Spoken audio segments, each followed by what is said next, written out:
Ang tagal niyo eh. Oh, nandito kami sa ano. Corniche oh.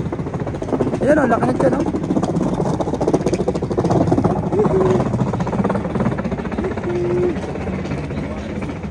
See? Nakita mo yan? Yung mga kasama ko yan, mga heartthrob yan. Kumakain ng kiki yan.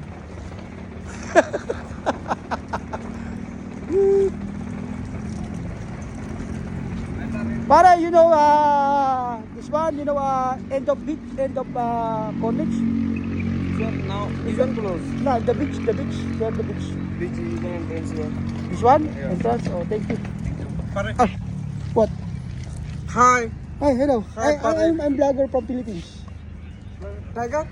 No, no tiger, giraffe.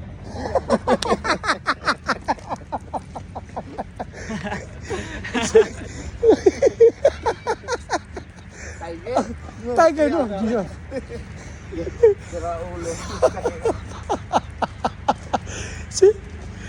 Pare, malungkot ka. Masa ka tulog mo? Papayarin mo kita ng hurricane, pare. Uwi na ako, una na ako. Doon ka tulog sa bahay. Tiger eh. Alagay mo sa bag ko yan. Alagay mo sa bag ko. Para hindi ka magbipit-pit.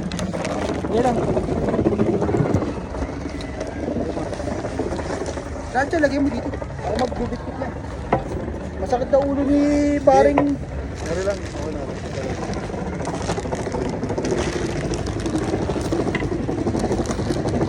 Tiger, giraffe na eh, di ba? Gago ba siya? Nagpapa-shoutout eh. Pa-shoutout. Pero pwede ako mag-vlogger. Puro kalokohan naman. Kala nila vlogger ka eh. Malay mo, di ba? Pero may nagsasabi nga sa akin, masarap daw maging vlogger. Pwede daw maging vlogger, no? Pwede daw, sabi. Sabi nila, pero tamad ang mga vlogger eh. Ang trabaho na nila mag-vlog na mag-vlog. Nagkakapera na ano. Million na agad. See? Masakit daw ang ulo ni Christopher Pontalba.